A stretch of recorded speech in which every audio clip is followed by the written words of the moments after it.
பொள்ளாச்சி பாலியல் வன்கொடுமை வழக்கில் தொடர்புடைய 9 பேரும் குற்றவாளிகள் என கோவை மகளிர் நீதிமன்ற நீதிபதி தீர்ப்பளித்துள்ளார். கடந்த 2019ஆம் ஆண்டு பொள்ளாச்சியைச் சேர்ந்த கல்லூரி மாணவிகள், இளம்பெண்கள் 8 பேர் பாலியல் வன்கொடுமைக்கு ஆளாக்கப்பட்டனர்.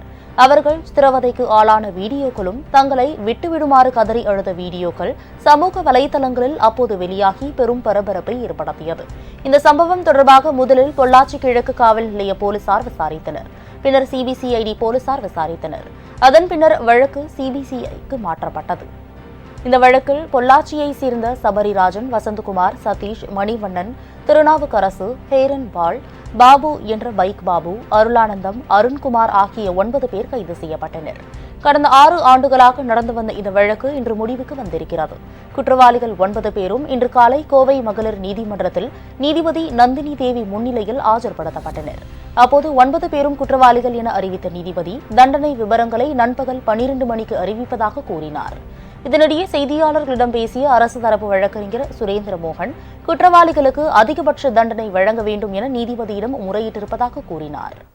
தீர்ப்புல முடிவாக நீதிமன்றம் என்ன சொல்லியிருக்காங்கன்னா, 9 எதிரிகளும் குற்றவாளிகள் என்று அரசு தரப்பில் சந்தேகத்து இடம் என்று நிரூபிக்கப்பட்டதால் அவங்களை குற்றவாளிகள் என்று தீர்ப்பு வழங்கப்பட்டுள்ளது. அவங்களிடம் தண்டனை சம்பந்தமான விவரங்கள் கேட்டிருக்காங்க. அவங்க வயது காரணமாகவும், மற்ற அவங்க திருமணமாகாதவர்கள், வயதான பெற்றோர்கள் இருக்கிறார்கின்ற உடல்நிலை காரணங்களாகவும் சொல்லி லீனியன்சி கேட்டிருக்காங்க. அரசு தரப்பில் கடுமையான வாதங்கள் வைக்கப்பட்டுள்ளது. இது ஒரு அரிதான வழக்கு.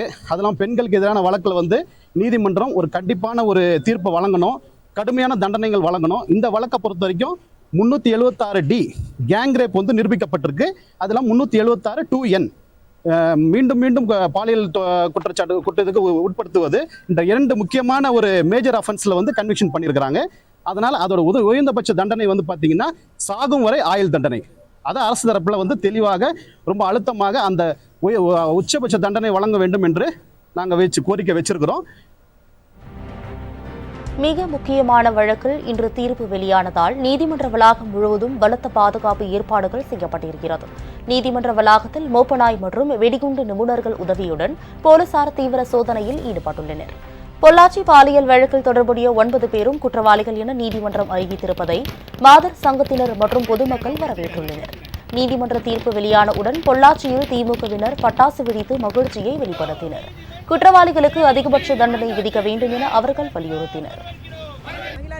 நீதிமன்றத்தில் அனைத்து நபர்களும் குற்றவாளிகள் என்று அறிவிக்கப்பட்டிருக்கிறார்கள். இது உண்மையாகவே பொள்ளாச்சி மக்களுக்கு ஒரு வரவேற்கத்தக்கக்கூடிய ஒரு விஷயம். அதிகபட்ச தண்டனையாக வழங்குவார்கள் என்று நம்புகிறோம். கண்டிப்பாக வழங்க வேண்டும். அனைத்து குற்றவாளிகளும் தண்டிக்கப்பட வேண்டும்.